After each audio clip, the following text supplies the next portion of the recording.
Goeienaand en hartlik welkom hier by ons Hemelvaartdiens. Ek glo dat jy gaan vanaand se belewenis saam met ons geniet.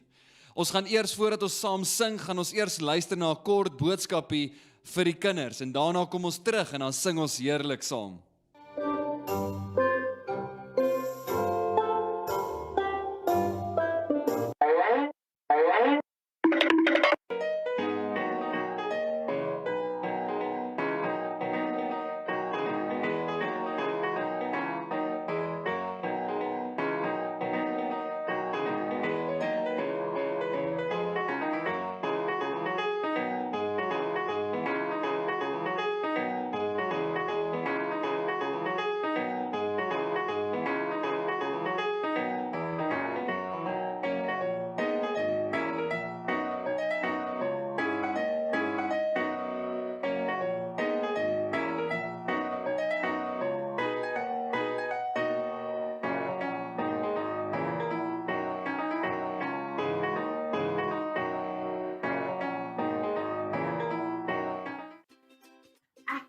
So opgewonde.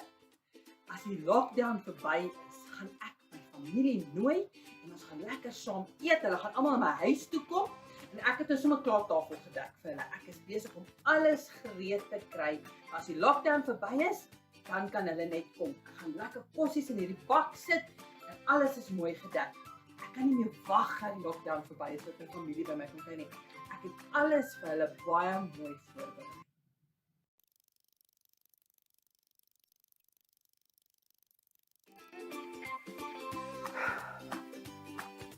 Terwyl ek nou so sit en wag, lees ek nou hier in die Bybel. Jesus het nadat hy gekruisig en gesterf het, het hy weer opgestaan uit die dood. Hy het nog 40 dae op aarde gebly en baie mense het hom ook gesien. Toe het hy opgevaar na die hemel toe. En ek dink die disippels was verstom om te staan en kyk hoe Jesus opgegaan het in die hemel. Maar hulle het geweet dis nie die laaste keer wat hulle hom sien nie. Hoekom nie? Want hy het dit vir hulle gesê. In Johannes 14 sê Jesus vir sy disippels: "Julle moet in my glo en julle moet ook in God glo. Daar's baie plek om te woon in my Vader se huis. Ek praat die waarheid wanneer ek sê ek gaan na my Vader se huis om julle plek gereed te maak. Wanneer ek gegaan het en julle plekke gereed gemaak het, dan sal ek terugkom. Dan sal ek julle saam met my neem, sodat julle ook kan weet waar ek is. Ek weet julle ken die pad na die plek waartoe ek gaan." Net soos ek vir my familie alles hier reg gemaak het, is Jesus besig om vir ons ook reg te maak in sy Vader se huis in die hemel. En ek is seker, Jesus maak dit baie, baie mooi vir ons. Maar jy wonder dalk nou, hoe kom mens in die hemel? Jesus se disippels het dit ook gevra en hy antwoord hulle toe so in Johannes 14 vers 6. Ek is die pad, ek is die waarheid, ek is die lewe. Niemand kan by die Vader kom as hy nie in my glo nie. Elkeen wat in Jesus glo, sal eendag in die hemel kom. Maar jy moet dit ook vir hom sê. Jy moet vir hom sê, Jesus, vergewe my sondes en maak my u kind. Ek sien baie uit om eendag in die hemel te wees en te sien hoe dit daar lyk. Ek wil nou sommer vir ons bid en vir ons dankie sê.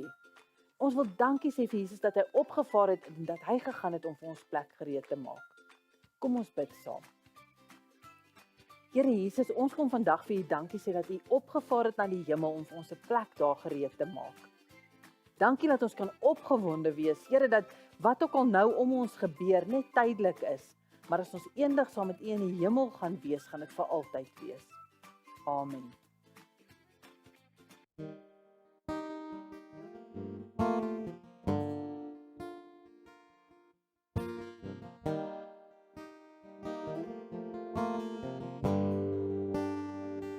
Waar u verskyn, word alles nuut, want u bevry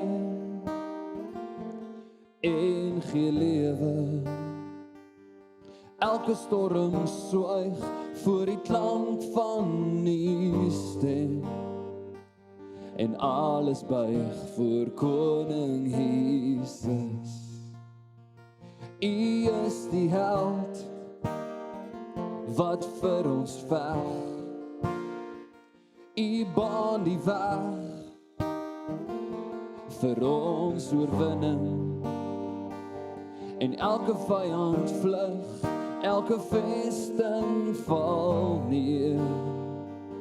Naam bo alle name, hoogste Heer.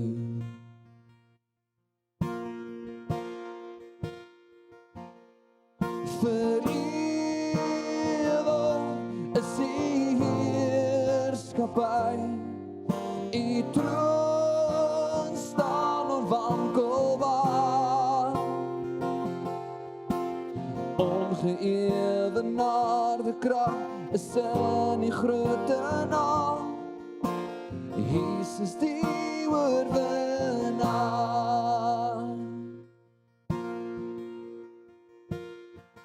Die duisternis word lig deur U. Die duiwel is deur U verslaan. En dood, waar is jou mag? Waar het jou angel verdwyn? En Jesus leef en ek sal lewe. Die skepping kniel in diep ontzag. Die hemel juig, vir ons koning. En die magte van die hel weet wie regeer. Naam bo alle name, hoogste Heer.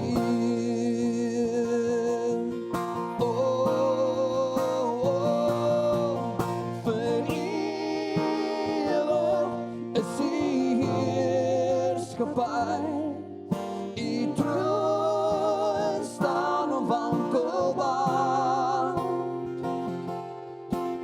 ongeëvenaarde krag is in die grote naam, Jesus die oorwinnaar. Naam bo alle name, naam bo alle name, naam bo alle name, Jesus, naam bo alle name, naam bo alle name, yes, naam bo alle name, naam bo alle name, naam bo alle name, naam bo alle name, naam bo alle name. Vir ewig is U heerskappy, U troon staan onwankelbaar, ongeëvenaarde krag is in die grote naam, Jesus die oorwinnaar. Vir ewig is U heerskappy, U troon staan onwankelbaar,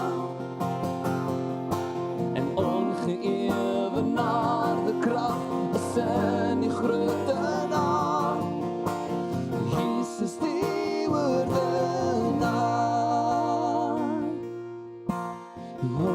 Ongeëvenaarde krag is in die grote naam, Jesus die oorwinnaar. U is Jesus die oorwinnaar.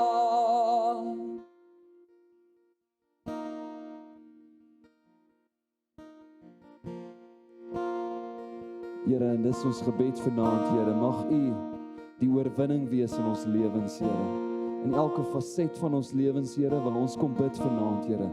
Mag U oorwinning bring, Here, oor ons gedagtes, oor ons gemoed.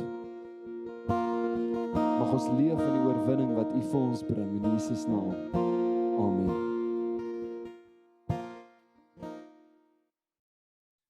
Met Hemelvaart dink ons terug aan 'n baie betekenisvolle gebeurtenis. Jesus gee sy disippels die opdrag om die goeie nuus te verkondig, en nadat Jesus dit vir hulle gesê het, is hy in die hemel opgeneem en het hy aan die regterhand van God gaan sit. Daar's baie meer wat agter die skerms gebeur het, as dat die disippels nou net nie meer vir Jesus kan sien nie. Hemelvaart herinner ons aan 'n sleutelmoment in God se koninkryk.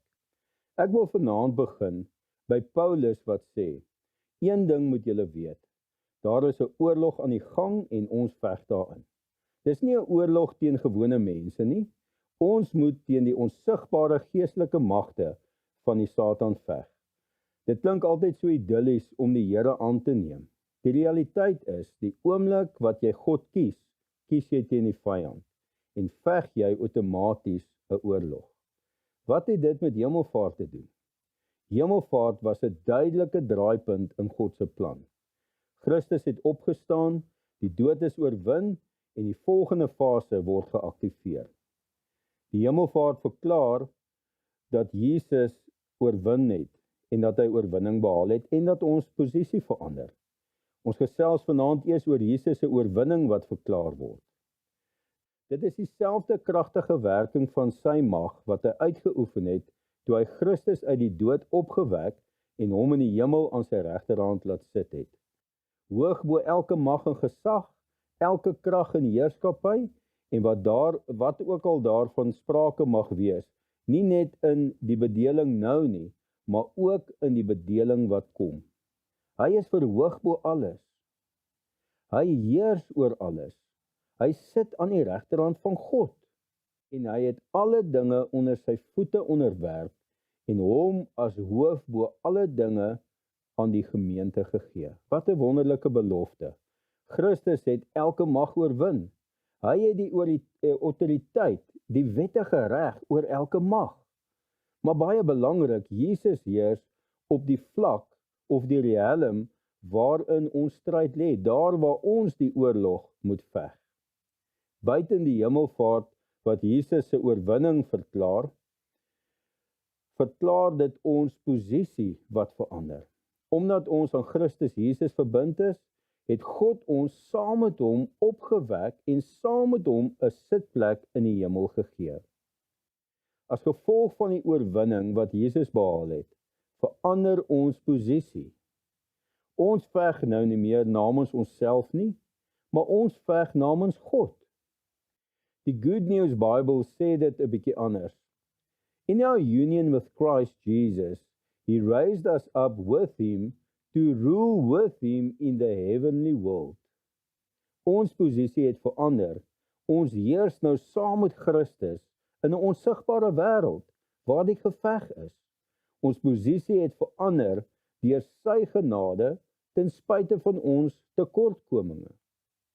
Ons nuwe posisie gee ons vrye toegang of vrymoedigheid om na God te gaan. In ons verbondenheid met hom en deur ons geloof in hom kan ons met vrymoedigheid en vertroue na God gaan. Ons nuwe posisie gee ook ons alle geestelike seëninge wat beskikbaar is. Prys God, die Vader van ons Here Jesus Christus, voortdurend, want hy is wonderlik goed vir ons. Deur wat Christus gedoen het, het hy ons geseën met elke geestelike seëning wat daar in die hemelsfere is. Sonder geestelike seën is alle ander forme van seëning waardeloos of tydelik. Hierdie geestelike seëninge spoel oor na die onsigbare stryd en het 'n dinamiese impak in ons lewens. Ons nuwe posisie aktiveer ook God se krag in ons lewe. Efesiërs 1:19 sê, mag julle insien hoe enorm groot die krag is wat God gebruik in ons wat glo. Mag ek en jy vanaand insien hoe enorm groot die krag is wat God gebruik in ons wat glo. En dit is dieselfde krag wat tydens die hemelvaart natuurwette verbreek het en die normaal oorbrug het. Dit is hierdie krag wat ons gees, ons siel en ons liggaam versterk in die oorlog wat ons veg. Dawid sê, met my God loop ek 'n bendestorm. Met my God spring ek oor 'n muur, nie om weg te hardloop nie, maar om aan te val. Mag hy deur sy gees uit die rykdom van sy goddelike grootheid aan jou en my die krag gee om innerlik sterk te word. Hemelvaart herinner ons aan wat Christus gedoen het en wat God deur ons wil doen. Kom ons bid net saam. Here, dankie dat ons kan vashou vanaand aan die feit dat U oorwin het. Here, talle getuies het gesien hoe U in die hemel opgevaar het. En ons lees daarvan en dit bemoedig ons vanaand en dit verklaar dat U oorwin het. Maar ook sien ons vanaand dat U iets deur ons wil doen, dat U ons wil gebruik en dat daar dieselfde krag werksaam is in ons lewe. Ek bid, Here, dat soos ons hieroor dink, dat U vir ons sal seën deur die leiding van die Heilige Gees en dat ons hierdie geestelike seëninge sal omarm wat U vir ons gee. Ons bid dit in U naam. Ek wil graag hê dat julle in die klein groepe net so 'n bietjie gesels en sal verduidelik wat beteken dit dat Christus se krag of die krag van God wat Christus uit die dood opgewek het, werksaam is in ons lewe. Die krag wat ons ontvang is vir nou, nie vir later in die hemel nie. Dit is vir elke faset van ons lewe. Maak dit prakties wanneer jy gesels en as jy die vrymoedigheid het, deel met mekaar wat in jou lewe moet verander. Bid aan die einde van julle bespreking vir mekaar in julle gesin of deur Zoom of WhatsApp in julle klein groep. Mag die Here jou ryklik seën in die week wat kom en mag jy sy goedheid, maar veral ook sy krag in jou lewe ervaar.